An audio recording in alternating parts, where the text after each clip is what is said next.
Hello friends, welcome back to our YouTube channel. आप सभी का मेरे यूट्यूब चैनल में स्वागत है।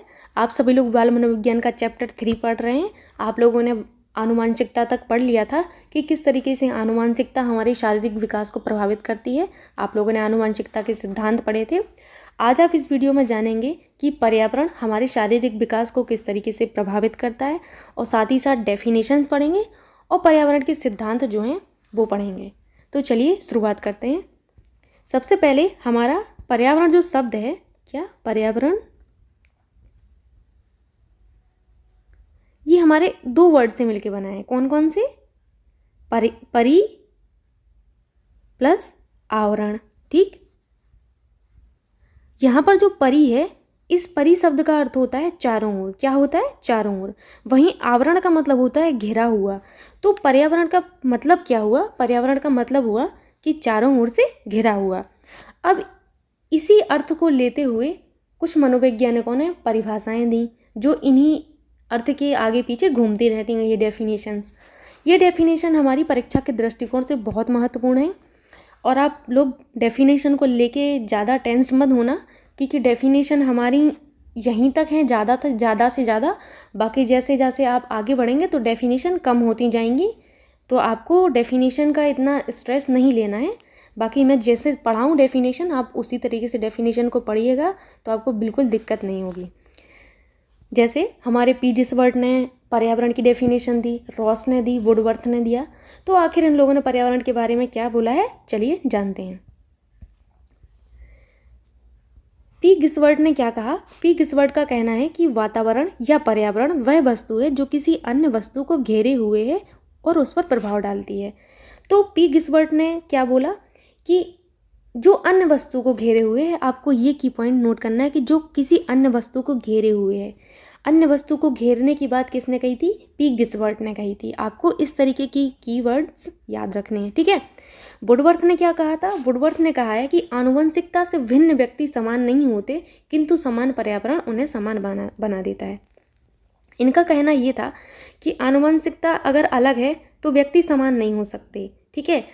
कैसे समान हो सकते हैं? हर किसी की आनुवंशिकता अलग है, ठीक है, लेकिन समान पर्यावरण उन्हें समान बना देता है। इसका मतलब ये है कि जब आप इलाहाबाद जैसे शहर में तैयारी करने जाएंगे तो आपको एक पढ़ने का वातावरण मिलेगा, ठीक। वहाँ पर सब लोग अलग अलग बैकग्राउंड से आए हैं, अलग अलग फैमिली से आए हैं, मतलब उन सबकी आनुवंशिकता भिन्न भिन्न है, ठीक। लेकिन वो समान पर्यावरण में आए तो उन सब ने क्या किया कि यहाँ का स्टडी का माहौल अपना लिया, यहाँ के वातावरण में ढल गए। तो ये हुआ ये कि इन सब की आनुवंशिकता भिन्न थी, किंतु समान पर्यावरण ने इन्हें समान बना दिया, ठीक है। अगली डेफिनेशन है हमारी रॉस साहब की। तो रॉस ने क्या कहा है कि वातावरण वह बाहरी शक्ति है जो हमें प्रभावित करती है, ठीक।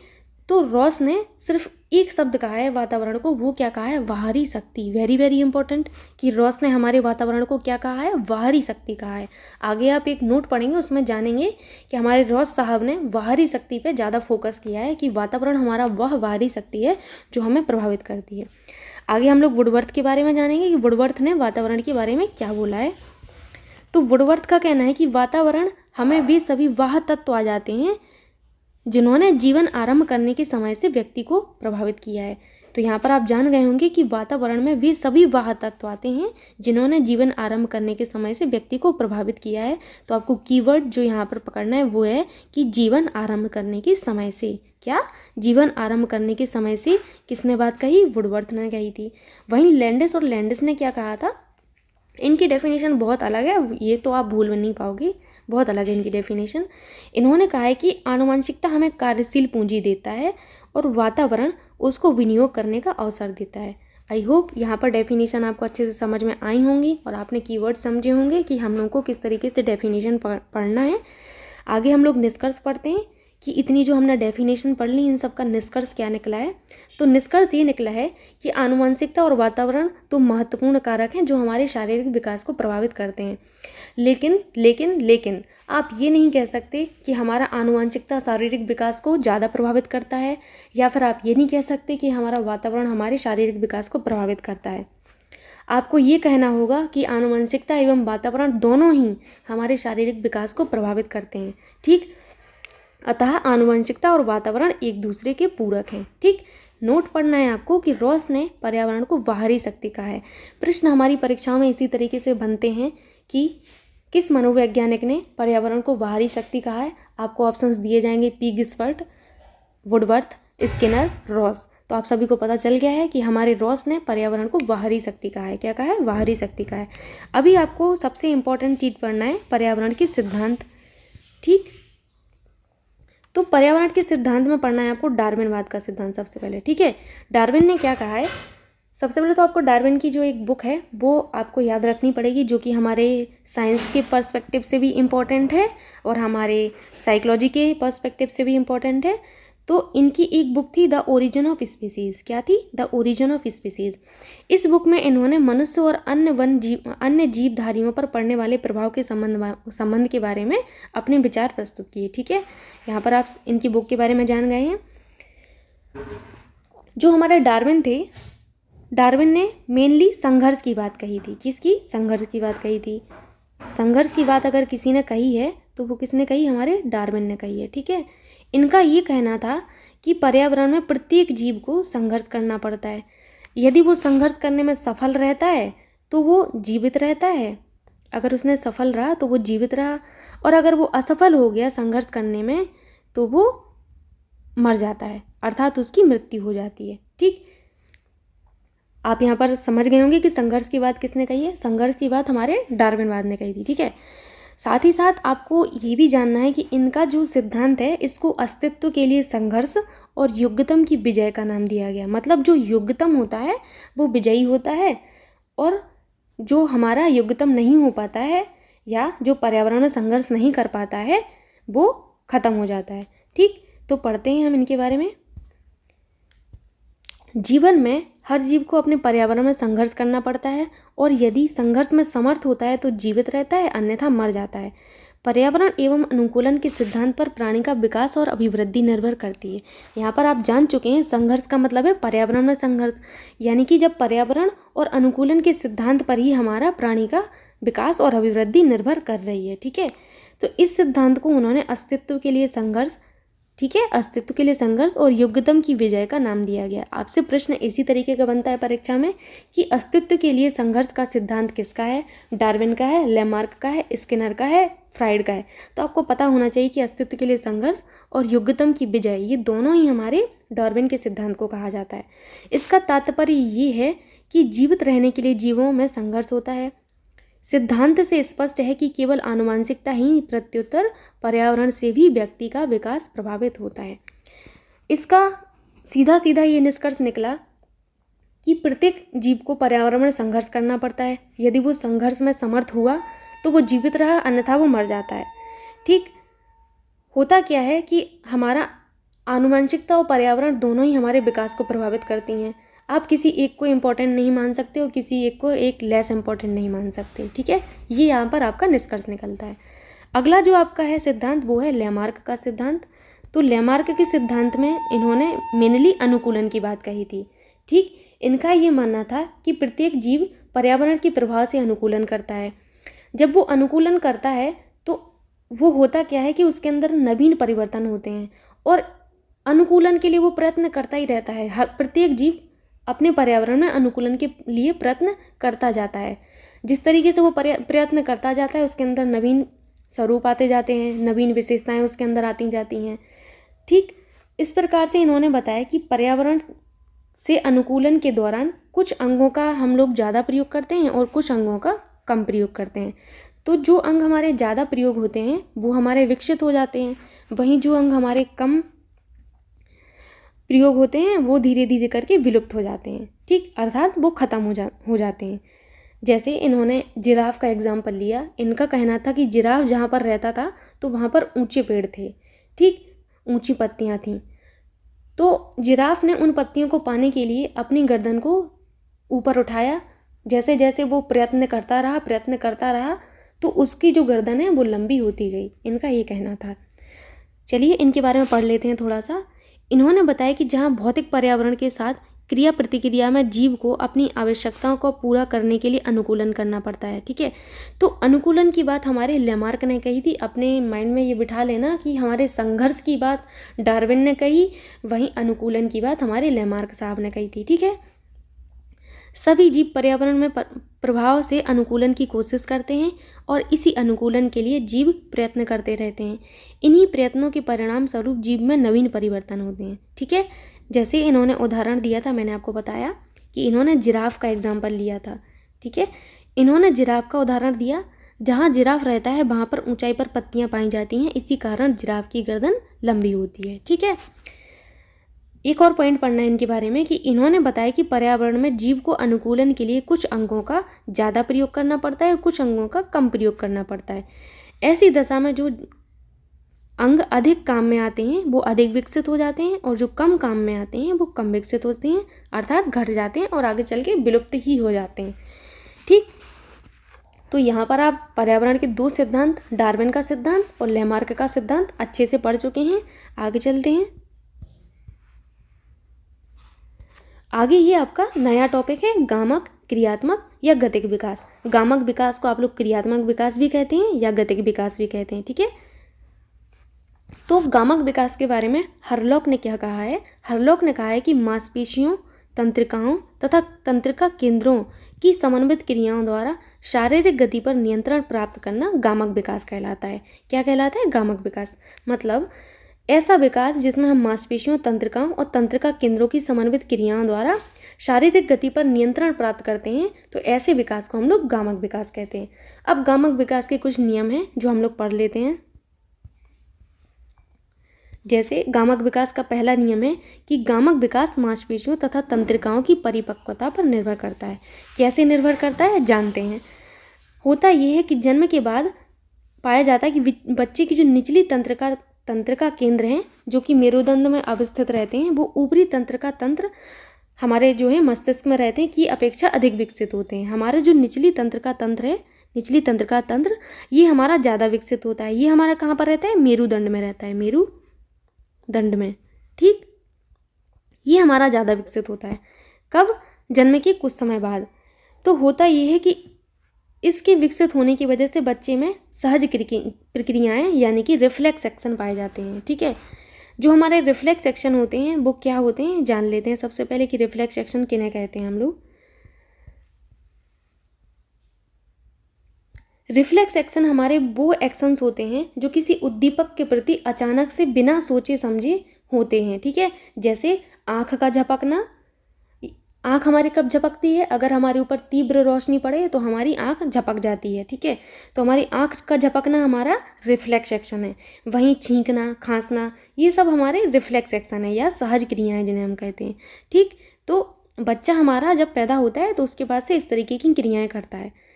अगला हमारा है पॉइंट कि 1 वर्ष के ऊपर का होने पर लघु मस्तिष्क तथा बृहद मस्तिष्क का विकास हो जाता है। ये आपको पॉइंट याद रखना है, वेरी वेरी इंपॉर्टेंट, कि जब बच्चा 1 वर्ष का हो जाता है तो उसका लघु मस्तिष्क और बृहद मस्तिष्क जो है उसका विकास हो जाता है, जिसके परिणाम होता क्या है कि बच्चा स्वैच्छिक क्रियाएं करने लगता है। स्वैच्छिक मतलब जो उसकी इच्छाएं होती हैं वो। ठीक है, तो वो कुछ क्रियाएं, अब बच्चा शैशवावस्था में बहुत छोटा है 1 वर्ष का, तो इतनी स्वैच्छिक क्रियाएं नहीं कर सकता, लेकिन थोड़ा बहुत वो अपनी स्वैच्छिक क्रियाएं करने लगता है। ठीक है, जैसे किसी चीज़ की तरफ अपनी इच्छा जाहिर करना। ठीक है, इस तरह की क्रियाएं बच्चा 1 साल में करने लगता है। अगला पॉइंट है हमारा कि गामक विकास मांसपेशियों की परिपक्वता पर निर्भर करता है। ठीक, हमारा गामक विकास मांसपेशियां जो होती हैं उनकी परिपक्वता पर निर्भर करता है और धारीदार मांसपेशियों का संबंध हमारा गामक विकास से होता है। परीक्षा में प्रश्न इस तरीके का बनता है कि गामक विकास का संबंध हमारी किन मांसपेशियों से है, तो आपको पता होना चाहिए कि धारीदार मांसपेशियों का संबंध हमारे गामक विकास से होता है। ठीक है, पॉइंट है अगला हमारा कि धारीदार मांसपेशियों का विकास बाल्यावस्था में धीरे धीरे होता है। वेरी वेरी इंपॉर्टेंट पॉइंट कि धारीदार मांसपेशियों का विकास हमारा कब होता है? तो हमारा बाल्यावस्था में हमारी धारीदार मांसपेशियों का विकास होता है। ठीक है, नियम नंबर 2 है हमारे गामक विकास का कि गामक विकास में एक पूर्वानुमेय पैटर्न होता है। इसका मतलब ये है कि गामक विकास हमारा एक निश्चित पैटर्न में होता है। पहली बात तो हम आप सबको बता दें कि विकास चाहे हमारा शारीरिक विकास हो, मानसिक विकास हो, संवेगात्मक विकास हो या गामक या क्रियात्मक विकास हो, सभी विकास का एक निश्चित पैटर्न होता है, एक निश्चित दिशा होती है, वो उसी दिशा में आगे बढ़ते हैं। ठीक है, क्योंकि विकास का मतलब ही होता है क्या, परिवर्तन। ठीक है, परिवर्तन हमेशा हमारा एक निश्चित दिशा में होता है, ठीक है, एक निश्चित पैटर्न में होता है। तो आई होप यहाँ पर आप समझ गए होंगे। नियम नंबर 3 है हमारा कि गामक विकास में व्यक्तिक भिन्नता होती है।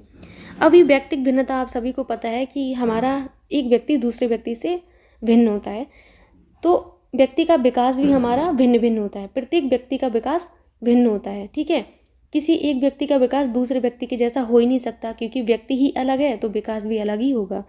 तो जितने भी हमारे विकास होते हैं, अब चाहे वो गामक विकास हो, चाहे हमारा मानसिक विकास हो, चाहे हमारा संवेगात्मक विकास हो, सभी विकास हमारे व्यक्तिक भिन्नता रखते हैं। ठीक है, आई होप यहाँ तक आप समझ गए होंगे। अभी आपको पढ़ना है कि बालक में क्रियात्मक विकास किन 2 तरीकों से होता है। तो बालक में जो क्रियात्मक विकास है या गामक विकास, क्रियात्मक विकास को ही गामक विकास कहते हैं, वो 2 तरीके से होता है। कौन कौन से 2 तरीके हैं? पहला है हमारा मस्तिष्काधोमुखी विकास क्रम, जिसे हम लोग शेफेलोकोडल डेवलपमेंट कहते हैं। ये आपको हम पहले भी पढ़ा चुके हैं, लेकिन यहाँ पर आप और भी अच्छे से समझेंगे। अगला है हमारा निकट से दूर क्रम, यानी कि प्रॉक्सिमोडिस्टल डेवलपमेंट। तो आप लोग मस्तिष्काधोमुखी का जानते हैं कि सबसे पहले इसमें हमारा होता है सेफेलो, यानी कि सीड्स, यानी कि सिर। हमारा सबसे पहले सिर विकसित होता है। क्या? हमारा सबसे पहले सिर विकसित होता है, उसके बाद हमारे और अंग विकसित होते हैं। तो जानते हैं यहाँ पर सबसे पहले तो आप सभी को पता है कि मस्तिष्काधोमुखी सिद्धांत, यानी कि सेफेलोकोडल, जिसे हम लोग कहते हैं सेफेलोकोडल लॉ, इसमें इसे हम लोग शीर्षाभिमुख विकास भी कहते हैं। क्या? शीर्षाभिमुख विकास कहते हैं। शीर्षाभिमुख विकास क्यों कहते हैं? क्योंकि हमारा मस्तिष्काधोमुखी का मतलब है यहाँ पर सेफेलो, सेफेलो यानी कि हमारा सिर, यानी कि शीर्ष, तो इसे हम लोग शीर्षाभिमुख विकास भी कहते हैं।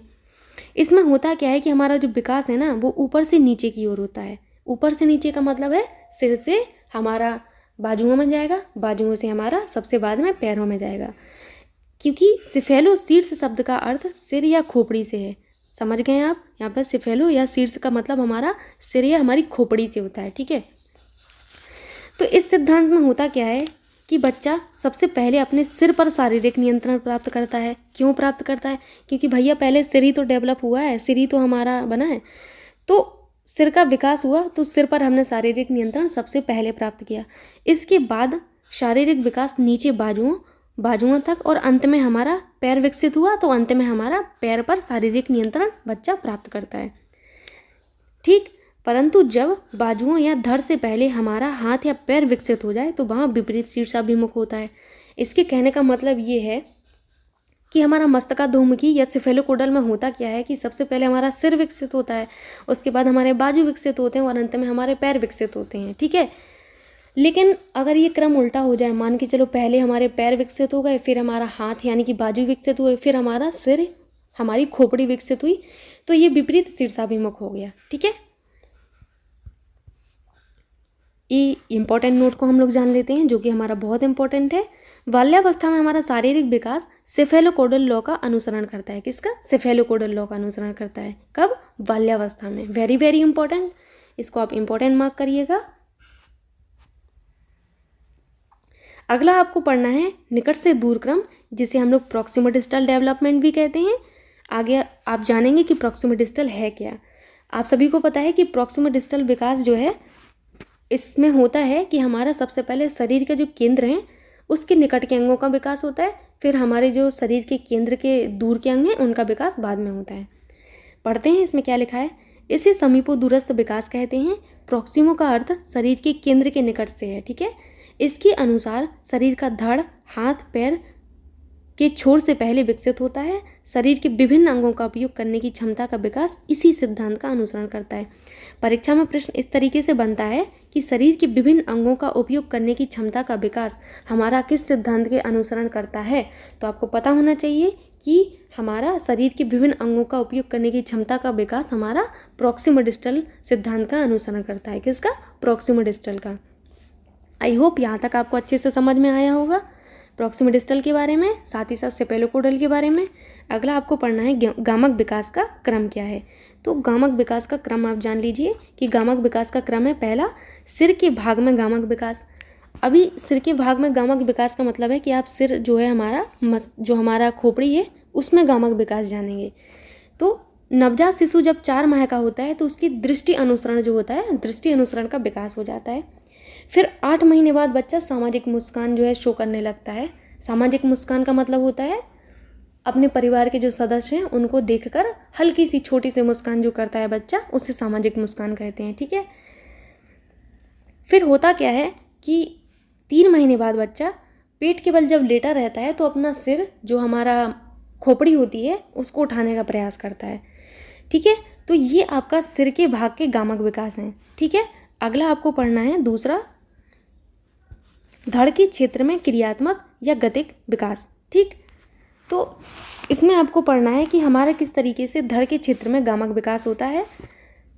तो धड़ के क्षेत्र में जो हमारा गामक विकास है वो 3 तरीके से दिखाई पड़ता है। कौन कौन से?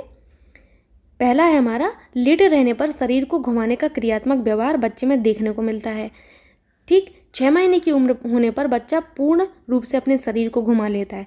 पहला जो हमारा विकास है धड़ के क्षेत्र में वो होता ये है कि जब 6 महीने का बच्चा हो जाता है, 6 महीने का, कब? 6 महीने के होने पर बच्चा अपने पूरे शरीर को घुमा लेता है। ठीक है, दूसरा उसमें कौन सा हम लोग को विकास दिखाई पड़ता है कि 7 महीने का जो बच्चा है ना, 7 महीने का बच्चा हमारा बैठने लगता है।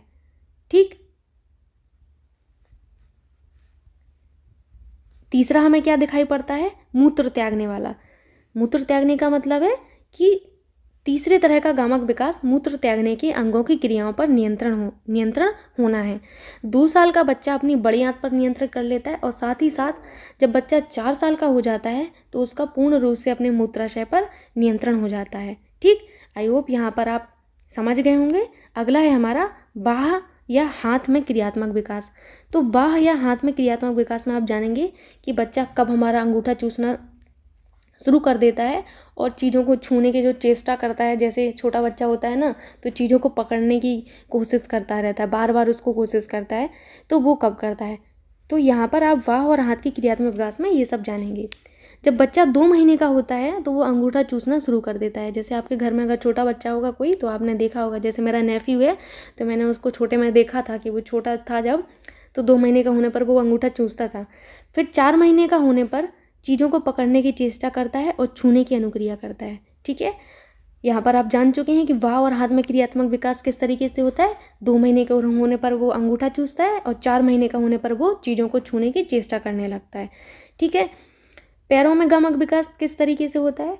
पैरों में गामक विकास का मतलब है कि हमारी उंगलियां और हमारे पैर किस तरीके से विकसित होते हैं वो। ठीक है, तो पैरों तथा उनकी उंगलियों में गामक विकास होने से चलने की क्रिया से है। ठीक है, 10 महीने का जब बच्चा होता है तो वो 10 महीने में चलना प्रारंभ कर देता है। कब?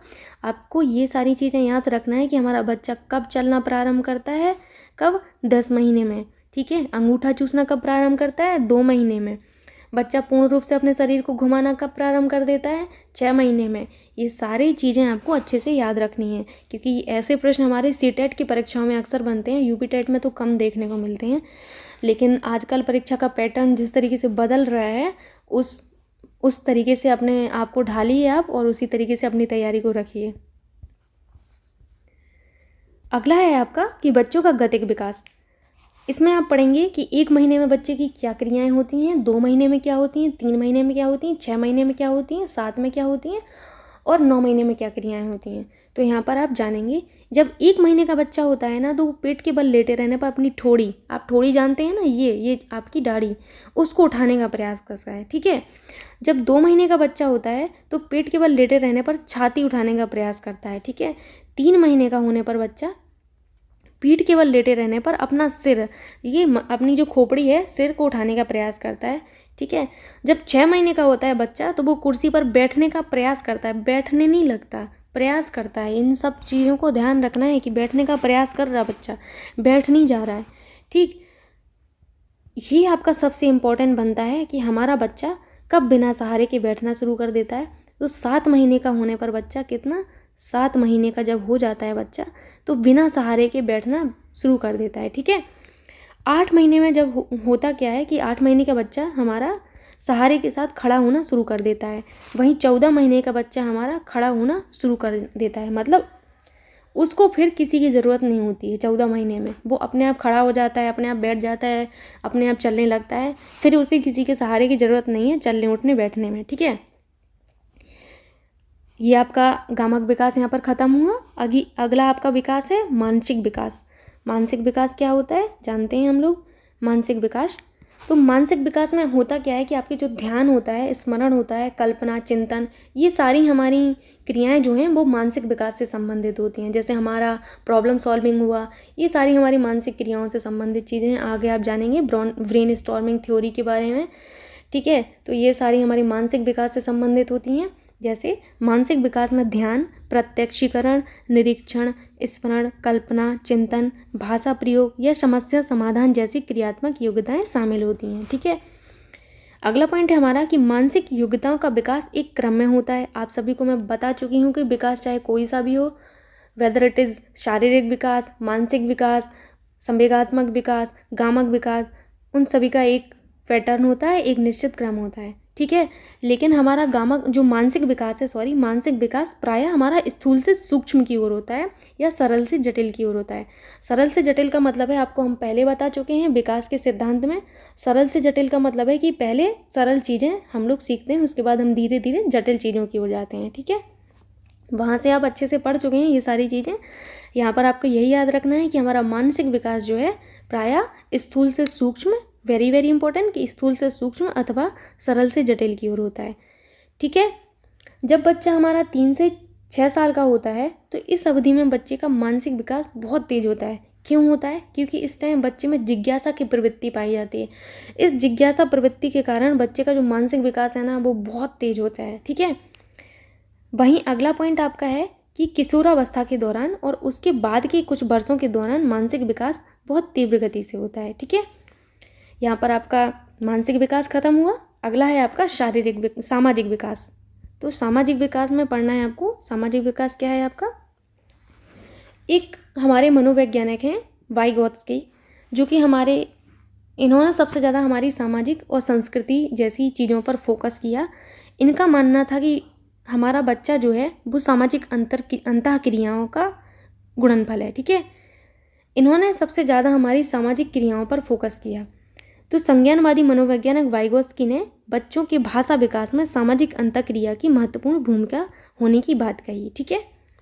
वहीं हरलॉक ने क्या बोला है? हरलॉक का कहना था कि कोई बालक सामाजिक पैदा नहीं होता। कोई भी बालक जो होता है वो सामाजिक पैदा नहीं होता, वह दूसरों के होते हुए भी अकेला होता है, ठीक है। समाज के दूसरे लोगों के संपर्क में आकर वह समायोजन की प्रक्रिया सीखता है। हरलॉक का ये कहना था कि कोई भी बच्चा सामाजिक पैदा नहीं होता, लेकिन समाज में रहते रहते वो सामाजिक प्राणी बन जाता है, ठीक है। पहले होता क्या है, जब वो पैदा होता है तो वो अकेला ही रहता है, फिर वो समाज के लोगों के संपर्क में आता है, धीरे धीरे उनके साथ समायोजन सीखता है और एक सामाजिक प्राणी बन जाता है, ठीक है। सामाजिक विकास में होता क्या है कि बच्चे के अंदर अहम के स्थान पर अहम जो होता है, अहम के स्थान पर हम का भाव विकसित हो जाता है। यहाँ जो अहम होता है ना, इस अहम को आप आगे फ्राइड के व्यक्तित्व सिद्धांत में पढ़ेंगे। किसमें? एक फ्राइड का व्यक्तित्व सिद्धांत है, व्यक्तित्व सिद्धांत, उसमें पढ़ेंगे, ठीक है। आप उसमें पढ़ेंगे इदम अहम परहम, ठीक है। तो इन्होंने बोला था कि अहम जो है हमारा व्यक्ति का आंशिक सचेत पहलू है। क्या है? आंशिक सचेत पहलू है। ये थोड़ा सा हमारा ईगो सेंट्रिक टाइप का होता है कि इसमें बच्चा जो है सिर्फ और सिर्फ अपनी ज़रूरतों को पूरा करता है, ठीक है। क्या करता है? बच्चा अपनी ज़रूरतों को पूरा करता है। वहीं हम के भाव में होता क्या है कि बच्चा अपने आप के अलावा थोड़ा सा दूसरों पर भी ध्यान देने लगता है। तो हमारे वाइगोत्स्की का कहना यही था कि सामाजिक विकास में अहम के स्थान पर हम का विकास बच्चे के अंदर होने लगता है, ठीक। यहाँ पर आप सामाजिक विकास अच्छे से समझ चुके हैं, ठीक है। अगला आपका है एरिक एरिक्सन द्वारा प्रस्तुत मनोसामाजिक विकास का सिद्धांत। सबसे पहले तो आपको यही पता होना चाहिए कि हमारा मनोसामाजिक विकास सिद्धांत किसने दिया। Very very important. तो मनोसामाजिक विकास का सिद्धांत हमारा एरिक एरिक्सन ने दिया। किसने? एरिक एरिक्सन ने दिया। आपसे परीक्षाओं में कई बार पूछा जाता है कि मनोसामाजिक विकास का सिद्धांत किसने दिया है। ऑप्शंस आपको दिए जाएंगे, वाइगोत्स्की, फ्राइड, एरिक एरिक्सन और भी आपको रॉस वगैरह का ऑप्शन दे दिया जाएगा। तो आपको पता होना चाहिए कि मनोसामाजिक विकास का सिद्धांत हमारे एरिक एरिक्सन ने दिया था, ठीक। इनकी एक पुस्तक थी चाइल्डहुड एंड सोसाइटी। क्या? Childhood and society. इनकी पुस्तक को भी याद रखिए, क्योंकि पुस्तक से भी आपके प्रश्न बन जाते हैं आजकल। अभी आपको जितनी बीच बीच में ये पुस्तकें मिल रही हैं इन सबको पढ़ लीजिए। बाकी मैं आपको एक अलग वीडियो दूंगी जितने भी मनोवैज्ञानिक हैं उनकी पुस्तकों के बारे में, क्योंकि पुस्तक से प्रश्न बनते हैं हमारे यूपी टेट जैसी परीक्षाओं में और सुपर टेट में भी। इन्होंने क्या बताया, इन्होंने बताया कि प्रत्येक व्यक्ति, प्रत्येक जीव जन्म से लेकर मृत्यु तक कुल 8 अवस्थाओं से होकर गुजरता है। इन्होंने कुछ 8 अवस्थाएं दी जो हम लोग आगे पढ़ेंगे। इन्होंने अपना विचार व्यक्त किया कि मानव की मानसिक परिपक्वता के साथ साथ उसका सामाजिक विकास भी होता है। किसने ऐसा बोला? एरिक एरिक्सन ने बोला कि जैसे ही उसकी मानसिक परिपक्वता होती है साथ ही साथ उसका मानसिक विकास, सामाजिक विकास भी होता है। ठीक है, तो एरिक एरिक्सन द्वारा जो 8 अवस्थाएं बताई गई हैं वो कुछ इस तरीके से आप देख सकते हैं। पहला है हमारा विश्वास बनाम अविश्वास। Very very important. अगर आपसे यही पूछ लिया जाए आगे चल के कि एरिक एरिक्सन के द्वारा दिए गई 8 अवस्थाओं में से निम्न में से कौन है, तो आपको 8 अवस्थाओं के कम से कम नाम तो पता होने ही चाहिए। यदि आप इनका ड्यूरेशन अवधि नहीं याद रख पा रहे हैं तो कम से कम आप इनकी अवस्थाओं के नाम याद रख लें। जैसे पहला है हमारा विश्वास बनाम अविश्वास। तो जीवन के इस चरण की समयावधि शैशवावस्था के प्रारंभ से 2 वर्ष तक मानी गई। कब से कब तक? विश्वास बनाम अविश्वास को माना गया है हमारा शैशवावस्था जब प्रारंभ होता है, मतलब कब होता है शैशवावस्था हमारा? 0 से 6 वर्ष का होता है शैशवावस्था। ये हमारी मानक अवधि है। ठीक है, तो शैशवावस्था हमारा जब प्रारंभ होता है उसके 2 वर्षों तक हमारा विश्वास बनाम अविश्वास जो है हमारी अवस्था चलती है। ठीक है, दूसरी अवस्था इन्होंने बताई, ये तीसरी नहीं है, ये दूसरी है। ये दूसरी है आपकी स्वायत्तता बनाम शर्म व संदेह। ठीक है, तो इन्होंने इस अवधि की जो अवस्था की अवधि मानी है वो 4 वर्ष तक मानी है। ठीक है, शैशवावस्था के आखिरी समय से 4 वर्ष तक। कब तक? 4 वर्ष तक। स्वायत्तता बनाम शर्म या संदेह को इन्होंने टोडलर एज भी कहा। क्या कहा है? Toddler age. Very very important कि टोडलर एज कौन सी अवस्था को कहा गया? स्वायत्तता बनाम शर्म व संदेह अवस्था को टोडलर एज कहा गया। तीसरी अवस्था है हमारी, ये थोड़ा सा करेक्ट करते जाना आप लोग। तीसरी अवस्था है हमारी पहल बनाम अपराध बोध। तो जब बच्चा अपनी साला जाता है उसके जाने के प्रारंभिक वर्षों के दौरान की जो अवस्था होती है वो हमारी पहल बनाम अपराध बोध की अवस्था कहलाती है। ठीक है, चौथी आपकी है परिश्रम उद्यम भावना। ठीक है, तो परिश्रम उद्यम भावना की जो हमारी अवधि है वो बाल्यावस्था के मध्य से लेके बाल्यावस्था के अंत तक मानी जाती है। और इस अवस्था में होता क्या है कि बच्चा जो है बहुत ज़्यादा जिज्ञासु होता है, उसमें जिज्ञासा की प्रबलता पाई जाती है। वेरी वेरी इंपॉर्टेंट, जो आपको हाईलाइट करके दिए गए हैं बस आप उतना ही याद रख लीजिए, वही बहुत है। ठीक है, तो परिश्रम उद्यम भावना की जो अवस्था रहती है उस अवस्था में बच्चे में जिज्ञासु प्रवृत्ति पाई जाती है। बच्चा क्यों, कब, कैसे, ये सब प्रश्न ज़्यादा पूछता है अपनी जिज्ञासा के चलते। ठीक है, पांचवी इन्होंने अवस्था जो बताई है वो है हमारी पहचान बनाम पहचान भ्रांति। तो इसकी जो अवधि है वो किशोरावस्था के दौरान मानी गई है। इस अवधि के दौरान प्रचंड संवेगशीलता के कारण समाज में अपनी विशेष पहचान बनाने के लिए किशोर किशोरियां उत्सुक रहते हैं।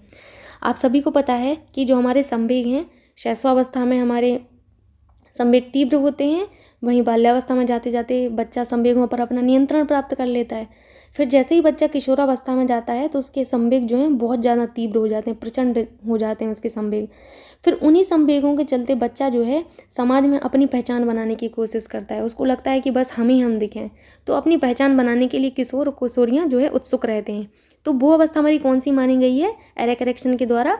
पहचान बनाम पहचान भ्रांति। इन्होंने छठवीं जो अवस्था मानी है वो है आत्मीय बनाम अलगाव। ठीक है, इसमें आपको इंपॉर्टेंट कुछ भी नहीं याद करना है, बस आपको स्टेज याद रखनी है, अवस्था का नाम याद रखना है, खाली उतना ही बहुत है। सातवीं अवस्था उन्होंने मानी है उत्सुकता बनाम स्थिरता। इसकी अवधि कब मानी गई है ये जानते हैं हम लोग। इसकी अवधि मध्य वयस्कावस्था से मानी जाती है। ठीक है, कब? मध्य वयस्कावस्था से। आठवीं जो अवस्था इन्होंने मानी है जो कि इनकी अंतिम अवस्था है कि संपूर्णता बनाम निराशा। तो इस अवस्था में जो है व्यक्ति एक सामंजस्य बिठा लेता है अपने जीवन में कि उसने जो प्राप्त किया वो ठीक है। ठीक है, उसने जो अभी तक गेन किया है उसने उसकी पूरी लाइफ निकल चुकी है, अब उसके पास जो है वही सब कुछ है। वो इस तरीके का सामंजस्य अपने अंदर बिठा लेता है। ठीक है, तो इस अवस्था में जीवन की सफलता और असफलता के कारण प्राप्त होने वाले सुख और दुख के प्रति व्यक्ति एक निर्णायक स्थिति में पहुंच जाता है तथा समायोजन का प्रयास करता है। आई होप यहाँ पर आप एरर करेक्शन की 8 अवस्थाएं पढ़ चुके हैं और आपको अवस्थाएं याद हो गई होंगी। अगर नहीं हुई हैं तो इन अवस्थाओं को ज़रूर एक बार देख लीजिएगा।